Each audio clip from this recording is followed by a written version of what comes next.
آج ہم آپ کو لے کے آئے ہیں ایبٹ آباد کی مشہور ترین الیاسی مسجد میں۔ الیاسی مسجد میں جیسے ہی ہم داخل ہوتے ہیں تو سامنے ایک تالاب ہے۔ تالاب کا پانی ایک چشمے سے آتا ہے جو پائپوں کے ذریعے آتا ہے۔ کہا جاتا ہے کہ یہ پہلے ایک ندی تھی، پہاڑی ندی تھی جو اس راستے سے گزرتی تھی، اور بعد میں یہاں الیاسی مسجد تعمیر ہوئی۔ تالاب کے بعد ہم سیڑھیوں سے اوپر چڑھتے ہیں تو دائیں طرف ایک مدرسہ ہے اور بائیں طرف مسجد کا صحن ہے اور برآمدہ ہے، اور پھر مسجد کا مین ہال ہے۔ یہ سامنے آپ دیکھ سکتے ہیں مسجد کا برآمدہ اور مسجد کا مین ہال۔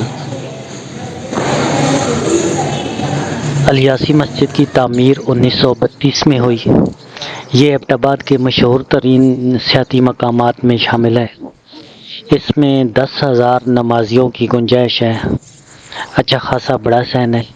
یہ ایک پہاڑی کے دامن میں واقع ہے۔ کہا جاتا ہے کہ پہلے اس پہاڑی سے ایک ندی بہتی تھی، پھر اس کے راستے میں یہ مسجد تعمیر ہوئی۔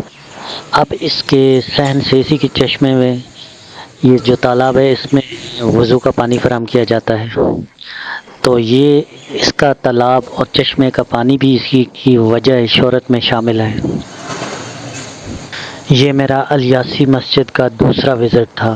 اس سے پہلے جب ہم آئے تھے تو عصر کا وقت تھا، ہم نے عصر کی نماز یہاں ادا کی تھی، اور ابھی دن کے 11:30 بجے کا وقت ہے۔ دھوپ تیز ہے، گرمی کا موسم ہے، لیکن پھر بھی یہاں موسم خوشگوار ہے۔ مسجد کے صحن میں بہت اچھا اور موسم سہانا اور بھلا معلوم ہو رہا ہے۔ سامنے مدرسے کا حصہ ہے۔ مسجد کا ایک بڑا اور خوبصورت مینار ہے جو دیکھنے میں اچھا اور تاریخی معلوم ہوتا ہے، اور مسجد کی شان و شوکت کی عکاسی کرتا ہے۔ مسجد کے مینار کا بیرونی طرف سے ایک خوبصورت منظر۔